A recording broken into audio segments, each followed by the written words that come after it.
La Genève internationale, c'est 42 organisations pour environ 32 000 fonctionnaires, diplomates et représentants de la société civile, originaires de 177 États. Cet écosystème unique a dû, comme le reste du monde, faire face à la pandémie de Covid-19 à partir de mars 2020.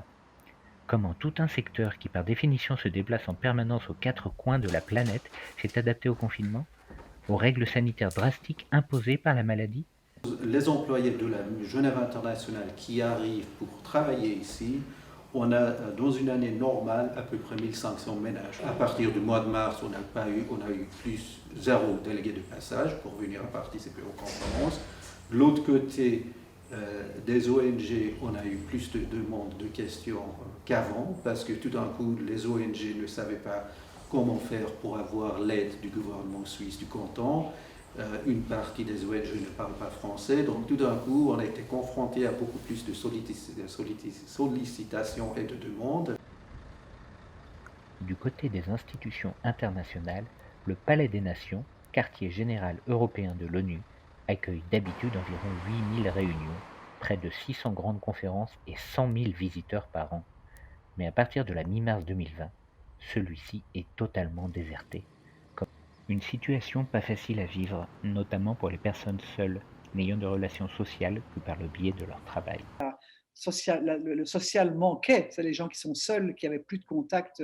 Pour eux, c'était plus dur. Donc, on a aussi, moi, j'ai beaucoup veillé à ce que chaque superviseur puisse identifier les gens qui vont bien et les gens qui vont pas bien. Beaucoup de jeunes voix locaux se sentaient aussi très impactés par la situation. Et j'ai l'impression que les internationaux, c'est probablement dans la même situation. Avec le confinement dû à la pandémie et l'impossibilité de se rendre sur son lieu de travail, très vite, les réunions virtuelles se sont multipliées.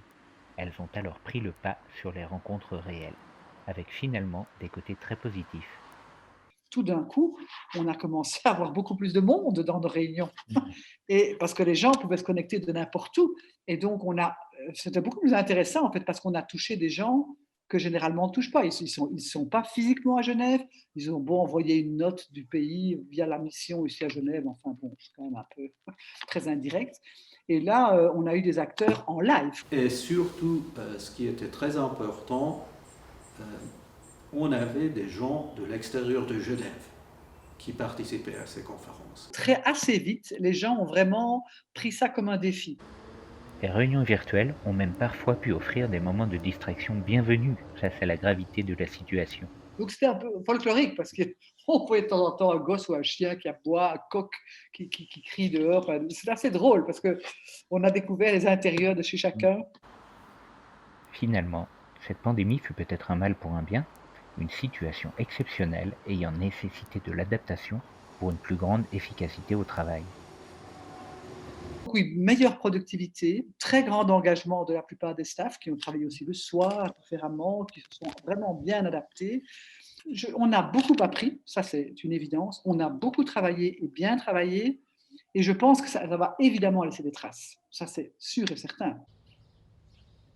Pour la Genève internationale, le monde d'après ne sera donc pas tout à fait comme avant.